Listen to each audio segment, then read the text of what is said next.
Good morning, everyone. How are you guys today? Hi, BC. How are you? Hello, hello. Who is RK? Let me see here. Might be something that showed up prior to RK. Oh, formerly Roberta. Hello. How are you? Good morning, Seal.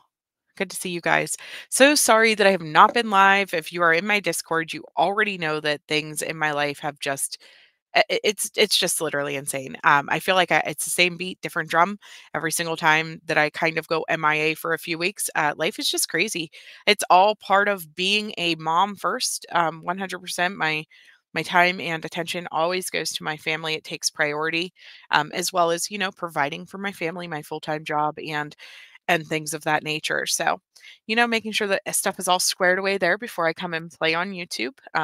Unfortunately, I am not one of those full time creators that is able to make my living just doing YouTube, and so we get by. I don't get a payout every month though, similar to how a lot of smaller channels are, and so have to work, have to take care of business and all those things. So with that being said, though, I am so happy to be able to come live this morning. Things just kind of fell into place to give me a little bit of free time before I clock in today.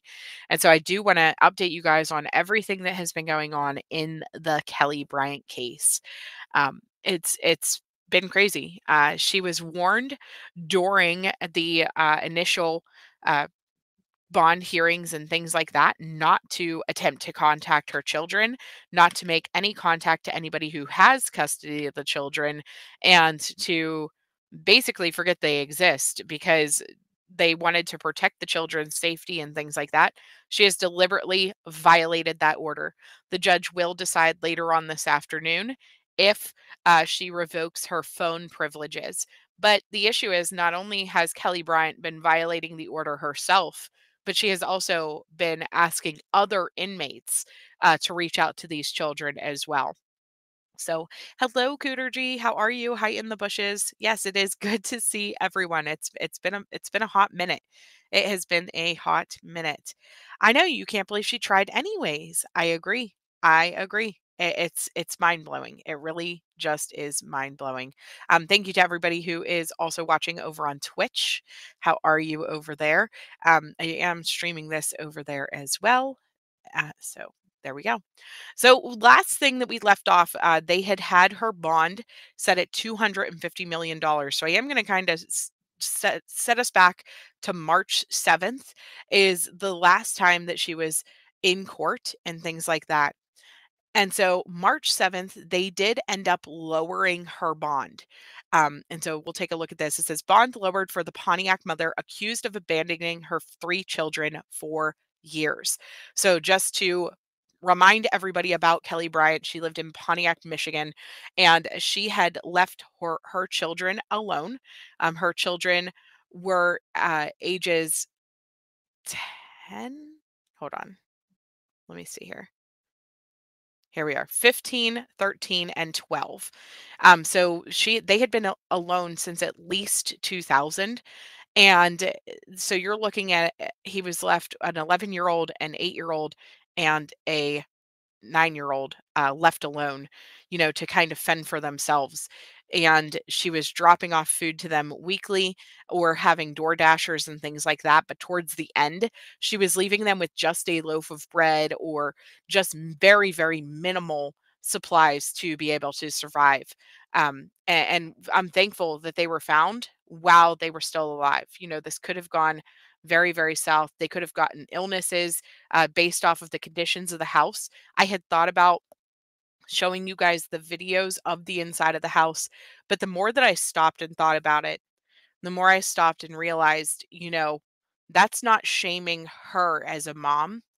That's something that would, in my opinion, embarrass and shame those children for how they were living in a way. And so I didn't want to necessarily show the videos of them cleaning out the house and things like that, because I think a lot of it is things that it was out of their control because they were afraid to go outside.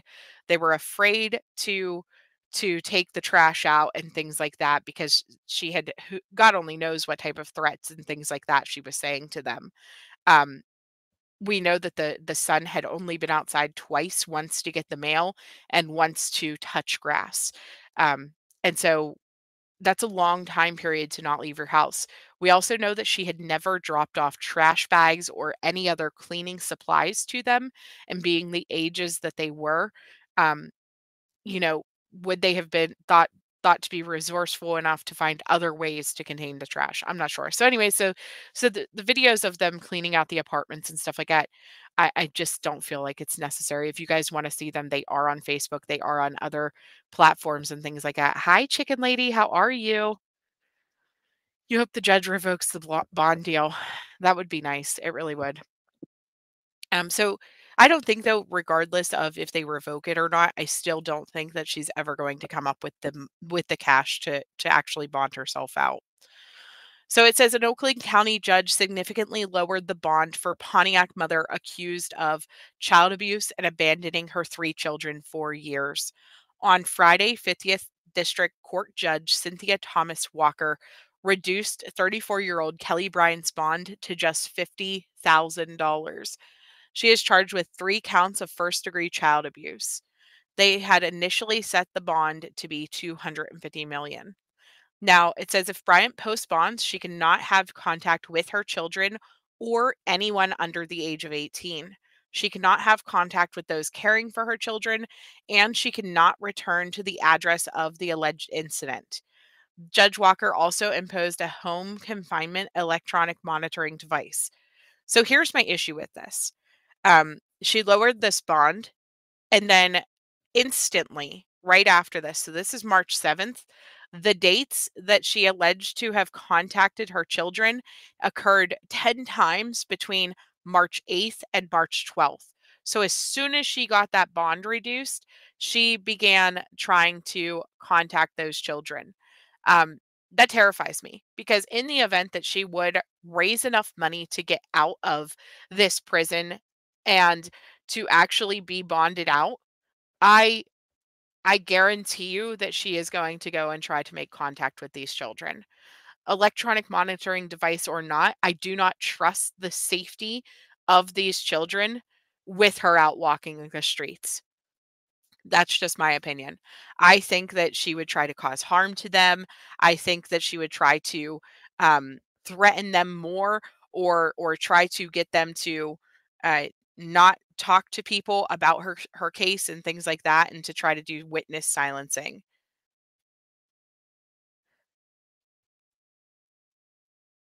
You think someone would have noticed no trash was ever picked up, right, BC? There should have been all kinds of red flags in my opinion, that never were really caught. And I don't wanna necessarily fault the neighbors because I know that people just don't live that life right now where they're paying attention to their next door neighbors, really. Yeah, I agree, to threaten them. Yep. Me too, RK. I think I hope and pray that they are looking and getting the care that they need. So it says Oakland County Prosecutor Karen McDonald charged Bryant in connection with child neglect case where 3 children were found living in the Pontiac home in deplorable shape. They had allegedly been abandoned nearly 5 years ago. She is seeking to have the mother's parental rights terminated. The 3 children were found in the home: a 15-year-old boy, 13-year-old girl, and 12-year-old girl. The Oakland County deputies received a call February 14th from the landlord at the residence of the 600 block of Lydia Lane in Pontiac after not hearing from the mother since December of 2024. The landlord said rent had not been paid since October, and he was concerned that something may have happened. When the deputies arrived, they found the home in vile shape. They found mold, human waste throughout, garbage piled as high as 4 feet, and an overflowing toilet. The children were reportedly covered in feces, and the 2 girls had trouble walking out of the house. Um, Now, it says that she has 4 children. Yeah, one of them with their father. So they were taken to the hospital for evaluation. They are with a relative. So we know that part. So let me go into this next thing here. Jordan Olive, thank you. Welcome back to the members. Welcome back to the Sleuth family. Hi, Rebel D. How are you? Thank you so much. Um, Okay, so this next part, let me show you.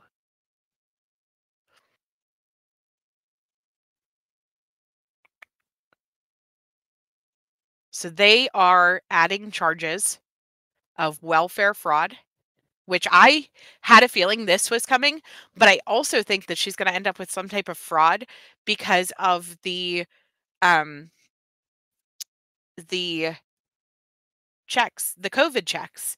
I'm waiting for somebody to get charged with that because I thought that Adam Montgomery for sure would have got charged with like COVID check money, but so far that hasn't happened in any of these cases that I know of.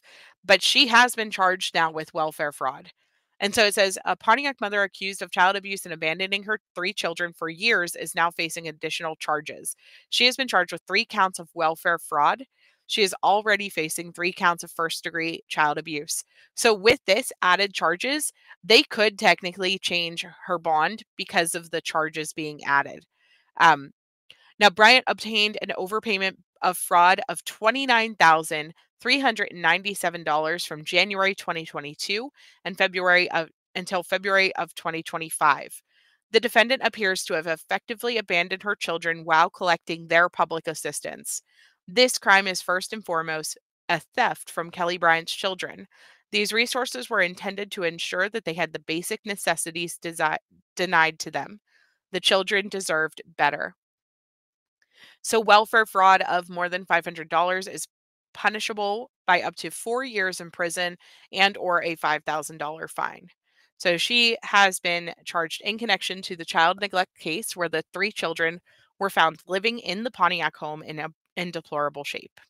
So this is just going to go back down through the same thing that that other one did. But I find this interesting. So she can get, we already know that she's looking at, because of the first degree child abuse charges, she could already be facing life in prison. They could add potentially another 12 years on top of that if she would get sentenced to 4 years for each one, for each count of the welfare overpayment, or, a $5,000 fine. Hopefully it's the extra time onto her sentence. Eh, hopefully. I'm doing really well.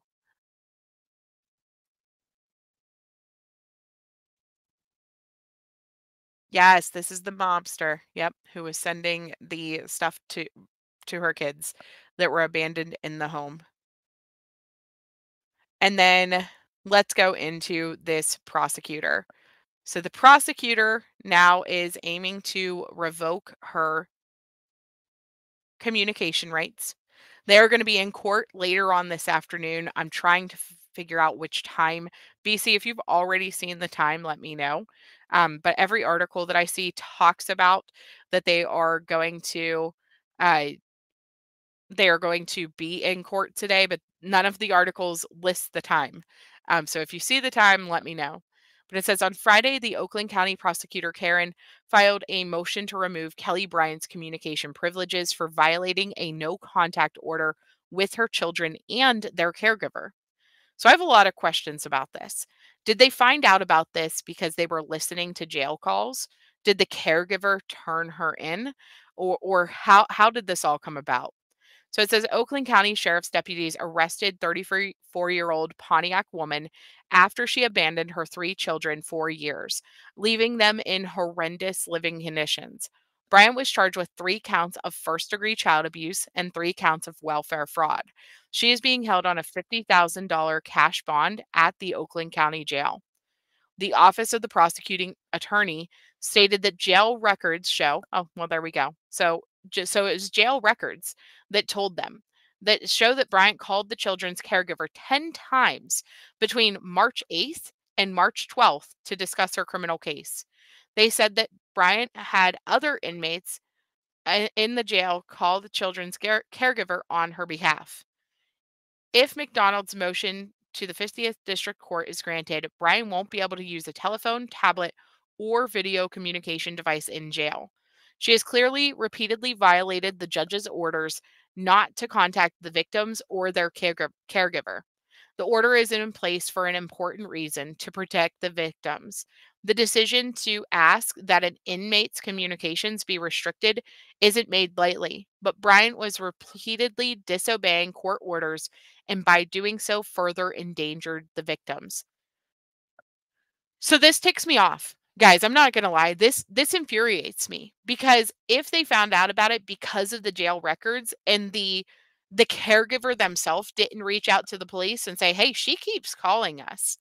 Um that's an issue with me because is this caregiver acting on the children's behalf, or is are they going to be acting on her behalf and also talking to these children, trying to convince them that they shouldn't tell on their mom, or they should pretend something else was going on, or whatever. I question if the children are actually safe with the caregiver that they're with if this wasn't taken to police and wasn't if they weren't notified. I hope that they play these conversations, or at least tell what type of content was in the conversations through the court process, because I want to know what the caregiver's responses were to her. Was she calling and the caregiver was like, "Leave us alone," and hung up? Or was she calling and having a conversation? Did these calls last more than 30 seconds to a minute? Or were they calls that were immediately, hung up on? Because if it was me, if I was watching these babies, I would hang up on you instantly. But I also would have reached out to police. So it's grandpa, though, on the other side of the family, I thought. Yeah, these kids aren't in a safe place. That's what I'm questioning. I wanna know how long the calls are, and I hope that CPS is following up on this, that Child Protective Services are following up to make sure that um the kids are safe. Thank you so much, Jordan. So it's at 2:30 today. 2:30. Thank you so much.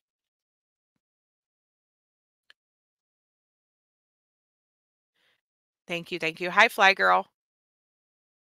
It's the grandfather on the dad's side. That's what I thought. Yeah, so it is the grandfather, but it's not like it's the grandfather that would be, all lovey-dovey towards her.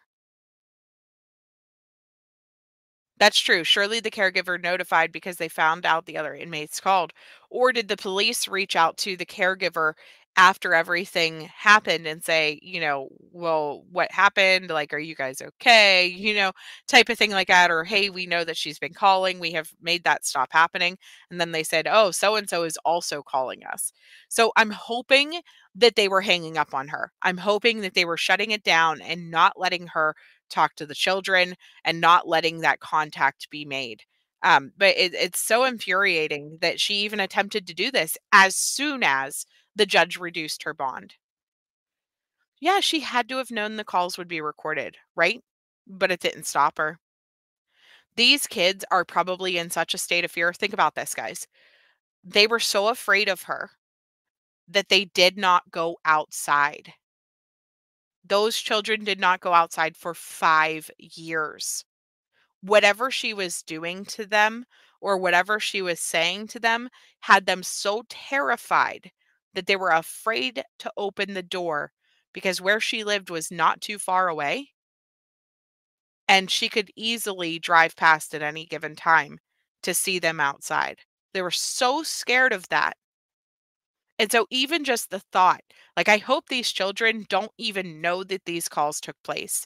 I hope they have no clue that she tried to contact them. Because if anything, it just might make them afraid to know that she even attempted to, in my opinion. It's just, I don't know. It's infuriating. So the person she was dating up until her arrest has come out on the news as well. And so his name, let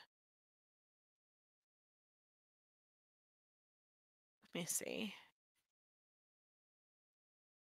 is Taekwon Vining. And so they were dating up until the months of the arrest. So let me see. I'm not sure if he's on this video or if I'm going to have to read. We'll see what it does. Yeah, she's gotten away for so much for so long. And hopefully, they elaborate a little bit more about the calls to the judge today. Um, I'm hoping.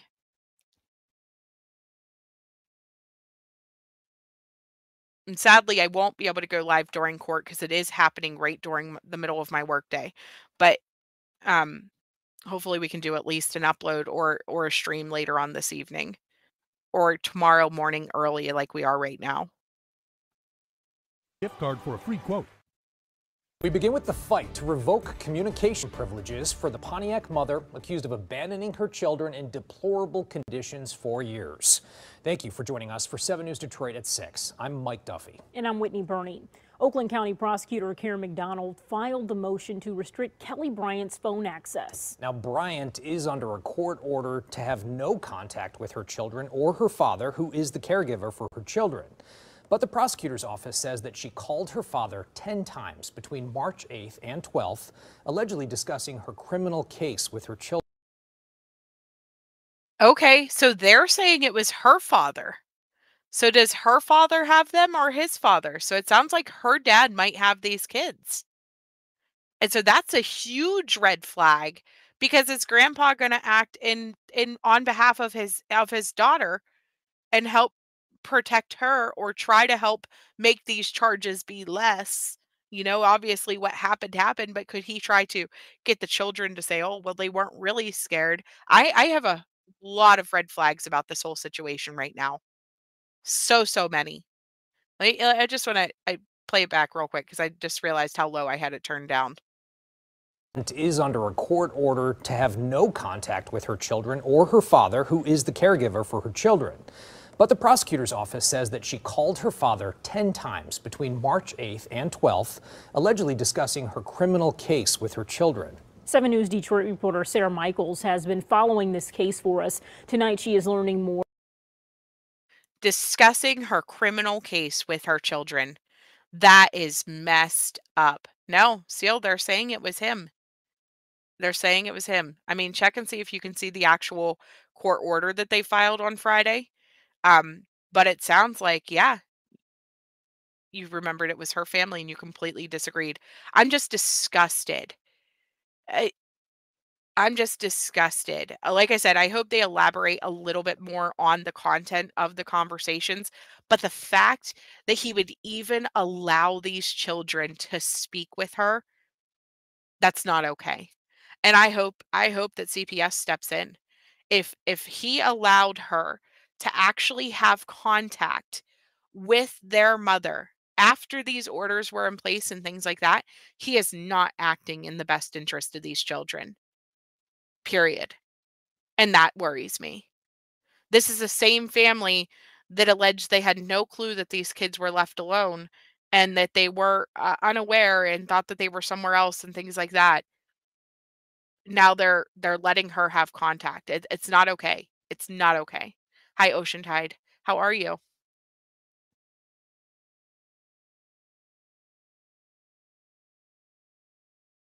Or from the prosecutor's office and sharing new information in an exclusive interview with Bryant's ex-boyfriend.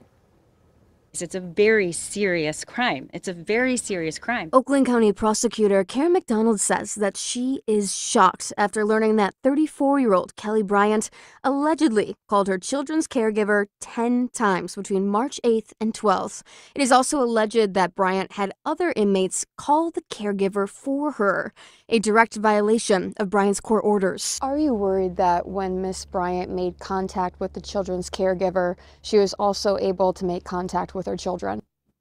We're absolutely concerned about that. That's why the only way to make sure that doesn't happen is to revoke her telephone privileges. McDonald's office has now filed a motion seeking to revoke Bryant's communication privileges. Bryant is facing 3 counts of first-degree child abuse for allegedly abandoning 3 of her children, ages 15, 13, and 12 for nearly 5 years.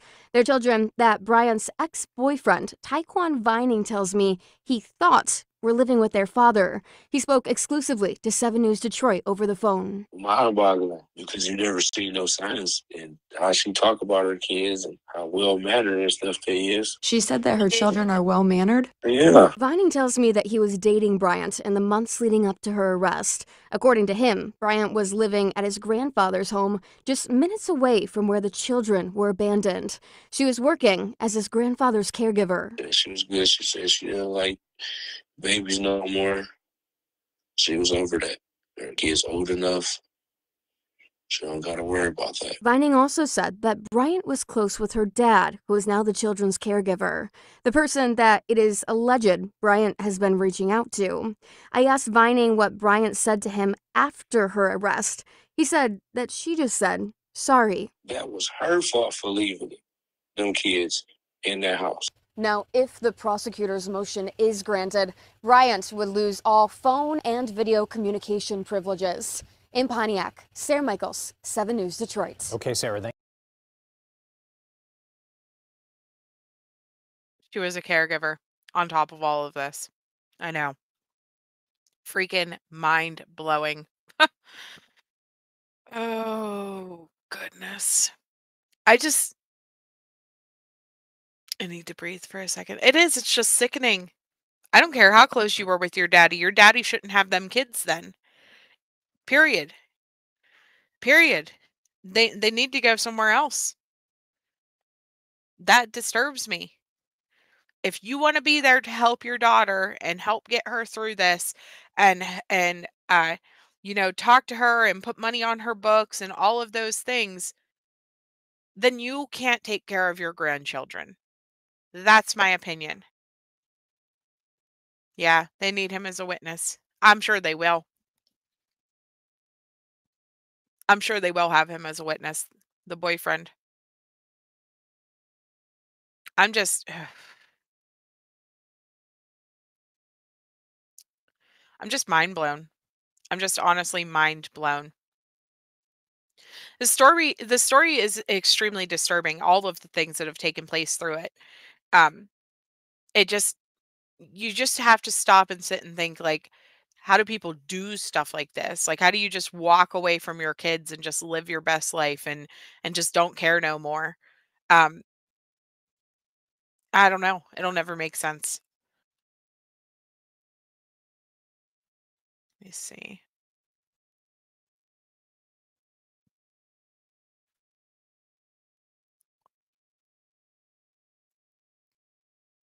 Hold on.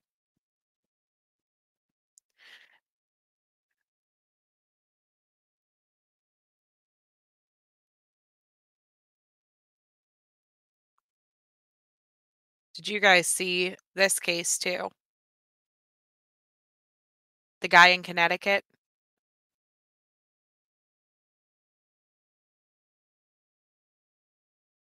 You wonder, how long would she have left them? How long have they been convinced to stay in that home? Whenever he turned 18, for example, her son, would he have left?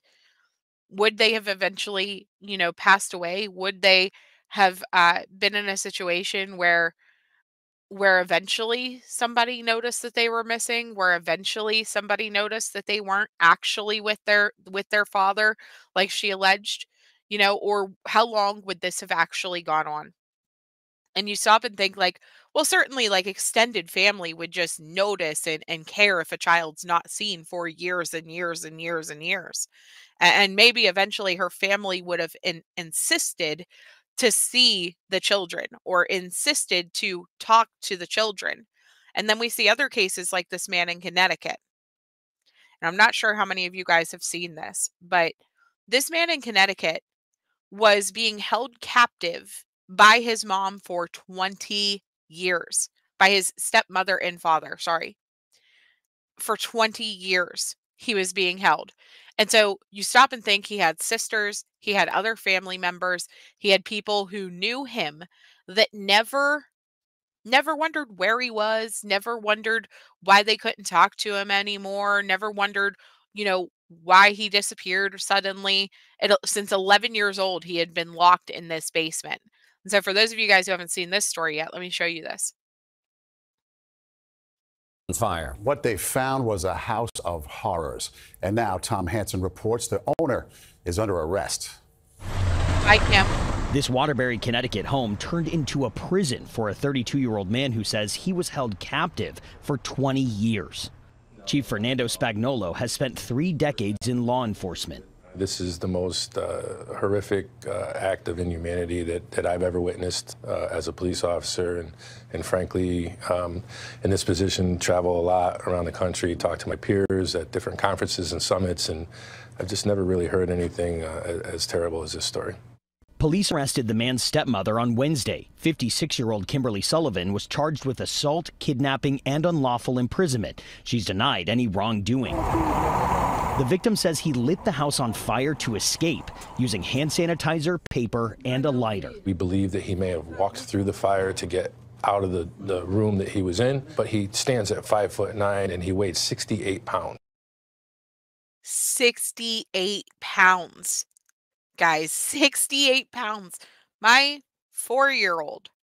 Now, granted, she is tall for her age and she's like in the 96th percentile for her height, but my 4-year-old weighs 52 pounds. This was a grown man who weighed 68 pounds. I cannot even picture that. Cannot. Yeah, what is wrong with our society? I I've got no answers. 20 years. 20 years. Nobody in his family stopped this from going on. And so you think about the kids that were in Michigan. Would they have stayed even after they turned 18? Would they have stayed? She wasn't locking them in, but they were clearly terrified of her. This man was literally being locked in. Wow. It's amazing that he's alive. The warrant for the stepmother's arrest states the alleged victim says he was locked in a second-floor room that measured 8 by 9 feet. He was only let out for 15 minutes to 2 hours a day to do house chores. She genuinely appeared shocked when I told her about these allegations. Ioannis Kaloidis is Sullivan's attorney. She was not his primary caretaker as he was growing up. She wasn't? No. Who was? His father was. His father died January of 2024. That still leaves a gap of time before the victim was found by police. And during that time, my client is adamant that there was no locks used on those doors. There was no restraint imposed on him. And Tom Hansen joins us now from Waterbury, Connecticut. Tom. So essentially what she is alleging was, well, it wasn't her that was in charge of taking care of him. It was the dad who passed away last year in January. And since then, he's been able to walk freely around the home. But at 5'9" at 68 pounds, I don't think that he was, able to just be free and walk around. After she got bail and has to call her probation officer when she goes somewhere. Okay, no bracelet or house arrest. And she got bail and just has to call her. Wow. Yeah, they found the locks. This whole case is just, it's another disturbing whole situation. This young man was 11 when this allegedly started. Did the authorities ever stop by the house in any way? Yeah, well, John, we're learning that authorities actually did stop by at least twice in 2005, but they didn't find any signs of neglect. They said the house was in good living condition. They were just as shocked as anyone when they came across this scene back in February. Unbelievable story. Tom Hansen tonight in Waterbury, Connecticut. Thank you.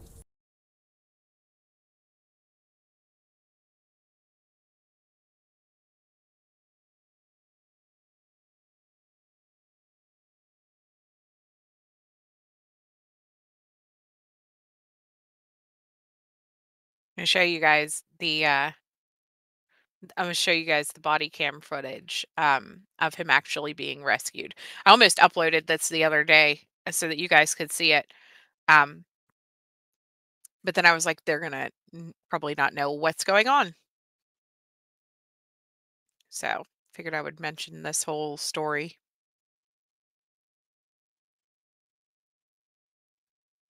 I'm curious, though, what's going to happen to her because of the fact that he was her stepchild, but also because of the fact that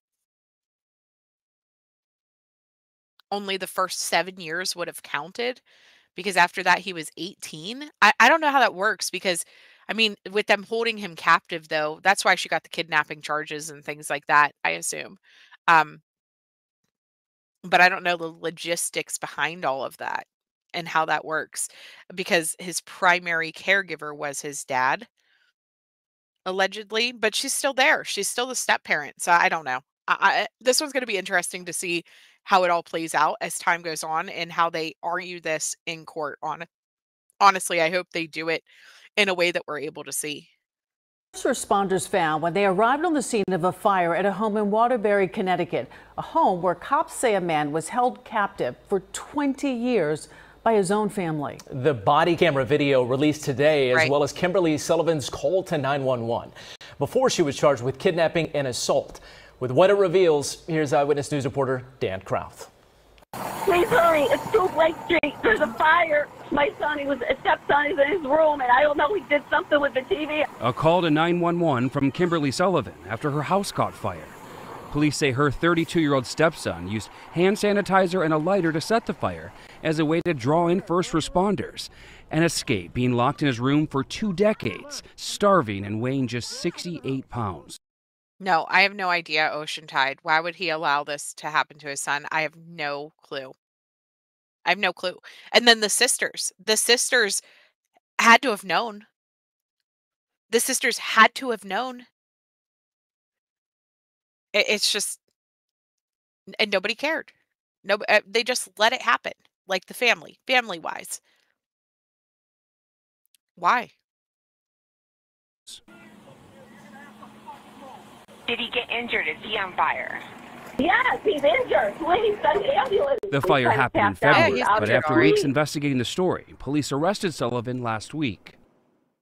Police body camera video shows when officers arrived on scene, Williams was out of the home holding her dog, her stepson still inside. Come on, come down. Who else is in the house? Who else is in here? My stepson is in here. How many other people? Firefighters ended up pulling the victim out of the home and got him into an ambulance. My dog is shaking. In 2005, Waterbury Police and Children's Services conducted a welfare check when the victim was 11 years old and had stopped going to school. But police say nothing unusual was detected. As a boy, he begged classmates for food and ate items out of the garbage. The victim says for years he was only allowed out of his room briefly in the mornings to do chores, and that conditions worsened when his father died last year. This reminds me of The Child Called It. Like, it sounds like he was being abused and things before he even got locked in this room, before he even got pulled out of school. It's just sad. It's just really sad. Yeah, just like Cinderella. How can you live in the house and not know, right?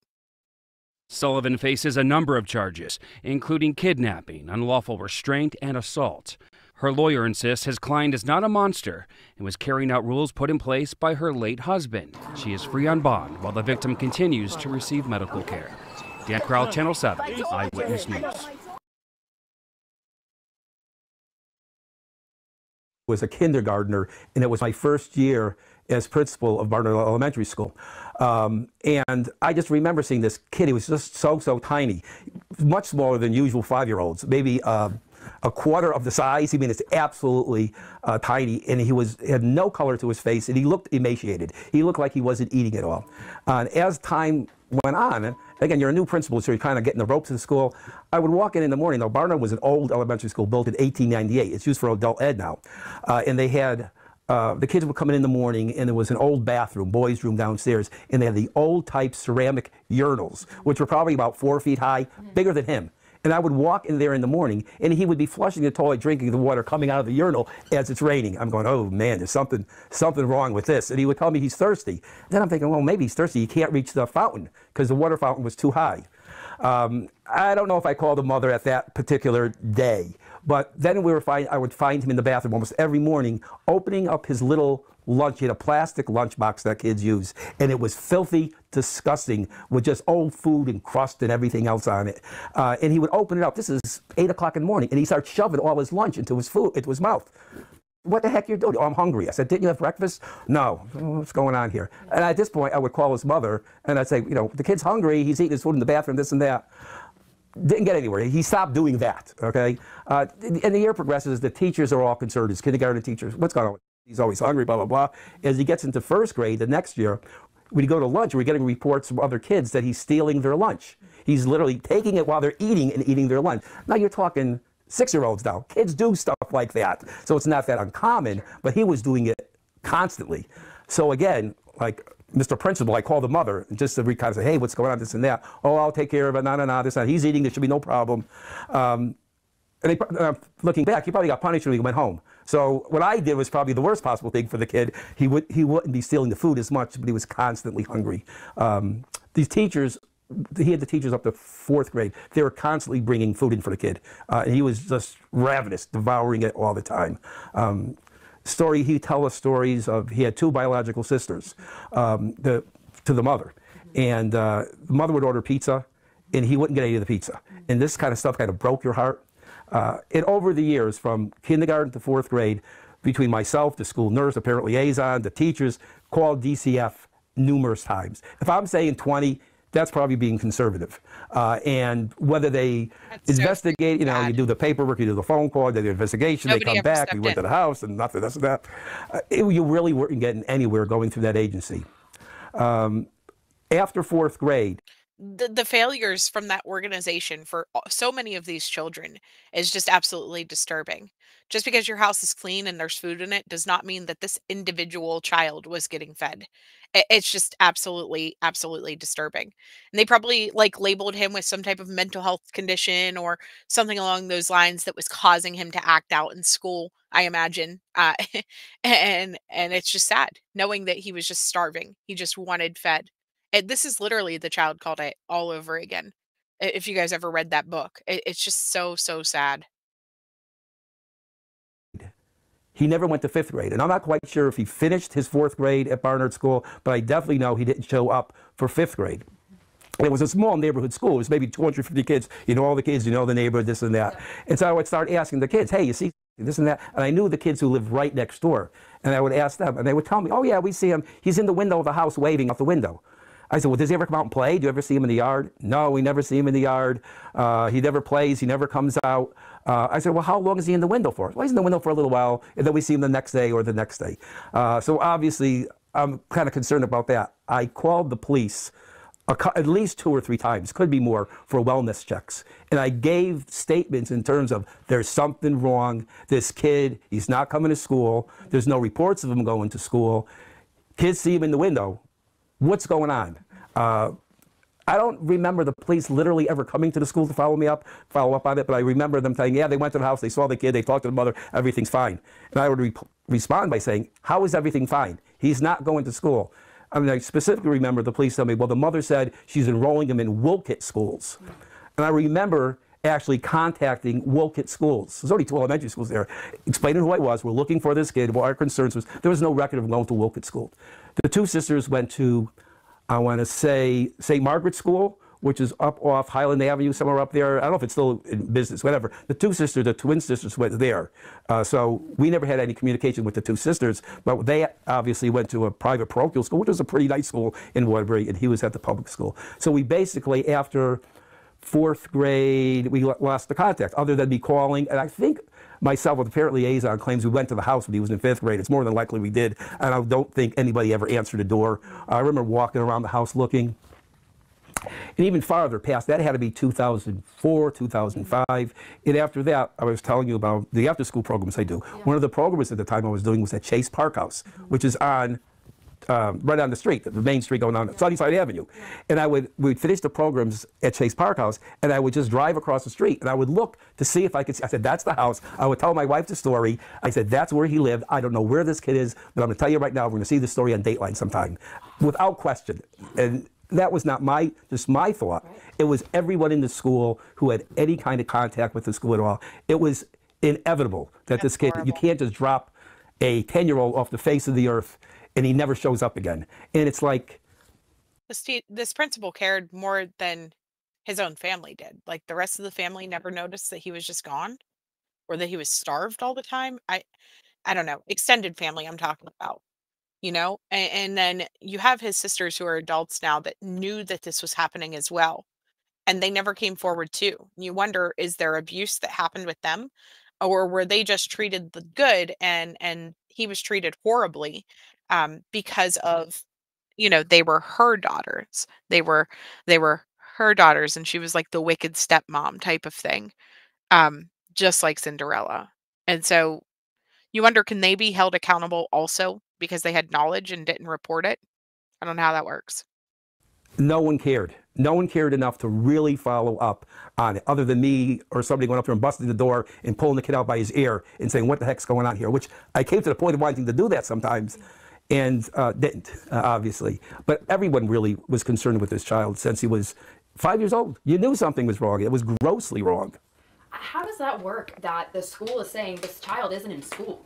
How is it possible that, like, he was never accounted for? It's just, that blows my mind. I think it blows everybody's mind. And whether it was the police who went to the house, and I noticed on the article that it did mention the last report, there were 2 reports of wellness checks in 2004, 2005. They had to be the ones I made, because that's when we left the school from 4th grade to 5th grade. He never showed up. And I knew something was amiss when he didn't show up at the other schools or the parochial school that the sisters were at.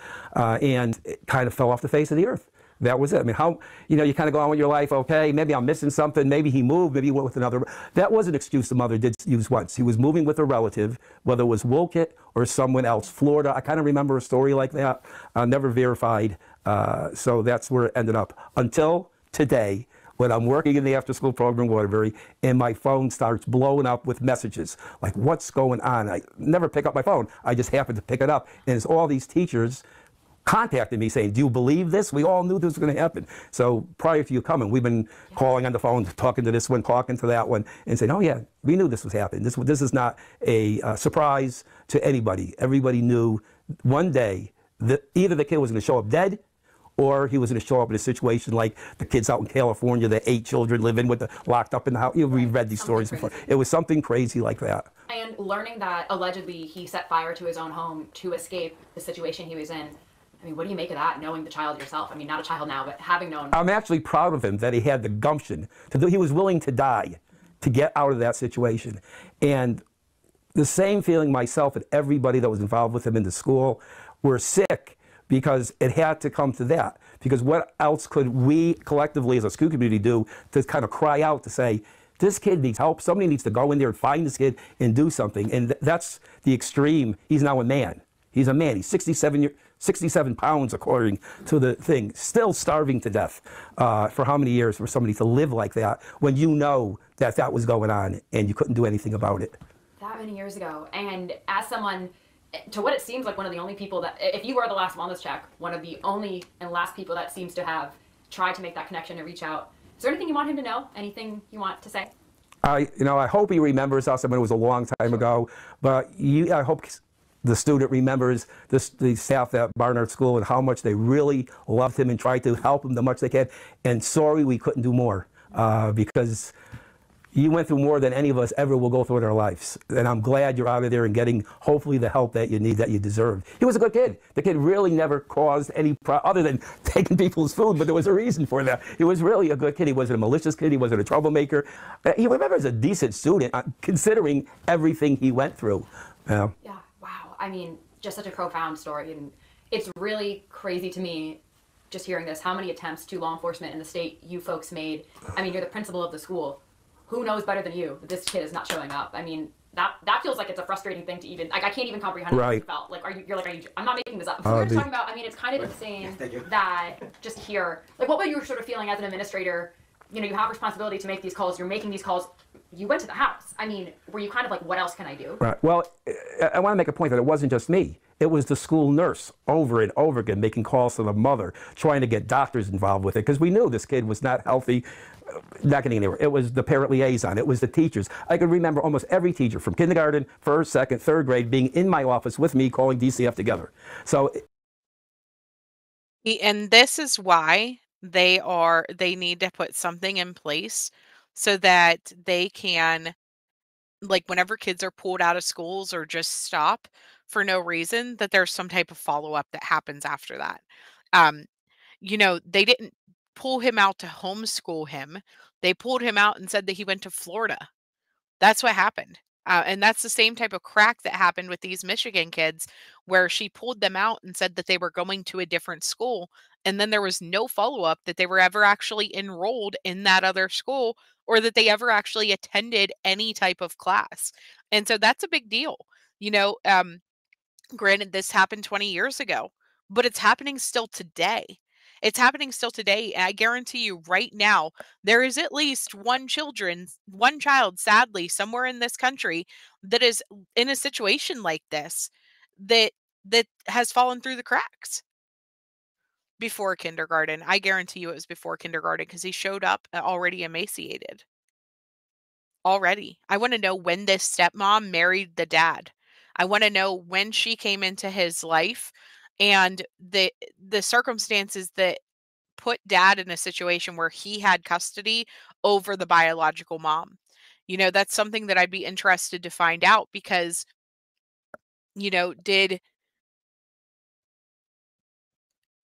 was he well taken care of prior to the stepmom coming into his life?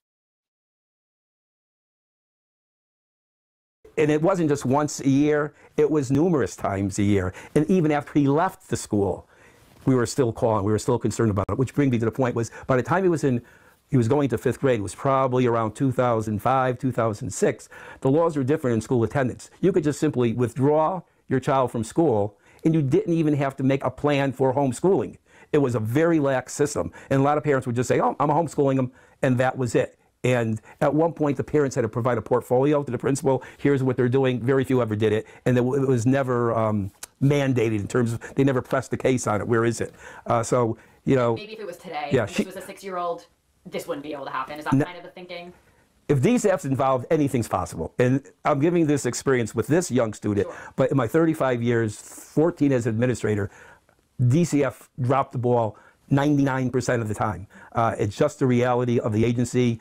I know every year they say they're changing, they're going to make corrections. I don't believe it. It's just. Yes, K Solo, it is the weight of a 6 to 8-year-old. It is. Yes. Like, he is tiny, 5'9", 68 pounds. They had to carry him out of the house into the back of the ambulance. And you hear what he says here. 99% of the time, he feels like DCYS drops the ball. Why? Why is that a problem with this organization in every single freaking state? Every single one. And this is a prime example. This is an absolute. I don't know how far they got involved. Once the kid got out of the system, there's probably no record of him. I'm interested to see, when they do an investigation, what the DCF records, if they could find the records of the number of times that were called for, not just wellness checks, for concerns about it. So you would say between you and your other, teachers, dozens of times? Easy. Absolutely easy. Wow. And just calling the mother. And she always had a song and dance. There was a typical, and when you start seeing these other stories of these tragics where kids are, prisoners are in their own house, it's so similar to the story you hear. Oh, they're fine. I took care of them. They had all the food they needed. The same song and dance I just read in the newspaper from the mother. Yep. It's frighteningly similar. Yeah. And, going forward, what's your hope for the student who, I can't emphasize enough that you were probably one of the only people that knew. I mean, I doubt he socialized other than school. Like, you knew him. Like, I just can't get, and not many people did. It's just really. The kids in the neighborhood knew him. I mean, if you go, well, they're not kids anymore. No. They're grown adults. He's 35. Yeah. So I don't even know how many of the kids that were from that neighborhood are still living in that neighborhood. Those are pretty stable neighborhood. Yeah. It's one generation after another is still living there. If you talk to the kids, they all knew him. They would give their lunch to him when they knew he was really, really hungry. And they were all friendly with him. He wasn't like he didn't have any friends. It was, so what's my hope? He's a man now. Is the harm irreparable at this point? I mean, mentally, how could you survive something like that? He obviously did. And he went to the extreme what he did to try to get out. So I just pray and wish him the best, whatever his life could be after this. It's such an act of, it must have been so scary, but it feels like a real act of bravery from him. I mean, I can't imagine what that felt like. And it's really sad for me to think about if this is all true, that he was there for 20 years. It's just crazy. Yeah. Anything else you're thinking of? I mean, this is like 30 years? Yeah, 30 yeah, years, it's 30, 2002, 2025, we're talking 23 years. Yeah. 23 years. So 23 years, you've been, basically, this has been on your mind. And now, today, he's finally like... He's free? Free. Like, you must be elated. Bittersweet. It's angry more than anything else. And I think that's the same feeling I'm getting from all my colleagues that I worked with. It's more anger because you knew it, we knew it, we reported it, not a damn thing was done. That's the tragedy of the whole thing. Yeah, you're elated because the kid's finally free. He's not a kid, he's a man. He's a little 67-pound man. Just try to imagine that. How could you even imagine that? So he has a lot of healing to do, and hopefully he can get the help that he needs. So a rush of emotions must have been coming over you then, today. Everything. Yeah. As I said before, when I'm in the classroom today doing this lesson and my phone's pinging, and I go over and I look and I just see the headline, they say, "Tom, you remember this kid?" And I just screamed. I'm in the middle of a group of 3rd, 4th, and 5th graders doing a lesson, and I screamed. And they all looked at me like, "What's going on?" I said, "Oh, no, there's some information." I shared it with the teacher that was in the classroom with me. But, they knew from my reaction, viscerally, that something hit this guy really hard, and it did. It was... Did you ever think you would see the culmination of this student's story? I honestly expect them to find him dead. Like I said, a story on Dateline. That's what I always expected, and so did everybody else.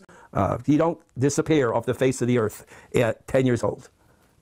No. And remind me, the school was 5th grade the last elementary year? Yeah, it was kindergarten to 5th grade at the so time. after he didn't show up to 5th grade, he's in middle school Yeah, hands. right. But there was no record. I would check, with the middle school. The feeder middle school is Westside Middle School. No thing. None of the Waterbury schools had him as registered as a student. So he wasn't going to school. And I think the story the mom gave me, she's homeschooling him. I think that's the story she gave to the police. And that was enough to say, okay, the mom said he's okay. He's standing next to me. He's okay. He looks okay. But I mean, Ray Charles could tell you he's not okay. I mean, that's how bad it was. I mean, it's hard for me to wrap my head around the fact that he's 57 pounds as a 32-year-old, and not trying to sound biased, but I don't know how police and DCF could look at a child. He wasn't 30 pounds as a 4th grader. He wasn't 30 pounds. I'm confused on what got lost in translation there. Well, thank you so much. Anything else you're looking at? No, but I'll probably, after you leave, I'll probably think about 20 other episodes that kind of happened over the course of it. I did get in touch with his 3rd grade teachers, and I said, if you want me to share your name, you want to give information, they don't mind. Even the school nurse, who was really actively involved in the medical issues with him, the DCF issues with him. Would you like to see him again? That's a tough one. I don't know. I don't know. I'd probably have it wouldn't be good. Yeah. It just wouldn't be I good. understand.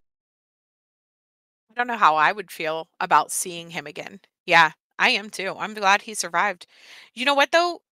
He survived, but think about how long it's going to take just to get his body to where it needs to be. Just to take his body and to get him to a place where just his body is physically healed, and then take the emotional damage. This man has been abused since before kindergarten, because he showed up emaciated to kindergarten the first day, drinking out of the toilets and things like that. He was already being abused. So how long has that been his reality? I don't know. It's definitely something that we're going to continue to follow up on. BC, I do see the video. I don't have time to play another one because I do actually have to clock in at work. So I do appreciate everybody who joined me. I know I've been MIA. I appreciate everybody who came out.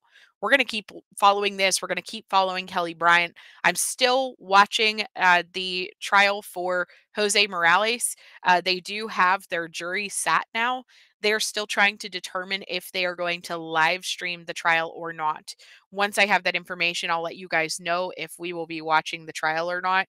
The trial is due to be set April 7th, and hopefully they are supposed to be making the determination about whether or not it's going to be live streamed at some point this week. And so if they decide to live stream it, we will go down through all of the facts of the case and start discussing that more in depth, so that we can watch the trial for Jose Morales. and then we'll go from there. So anyways, all right. I love you guys all so much. Thank you all, and I hope you have a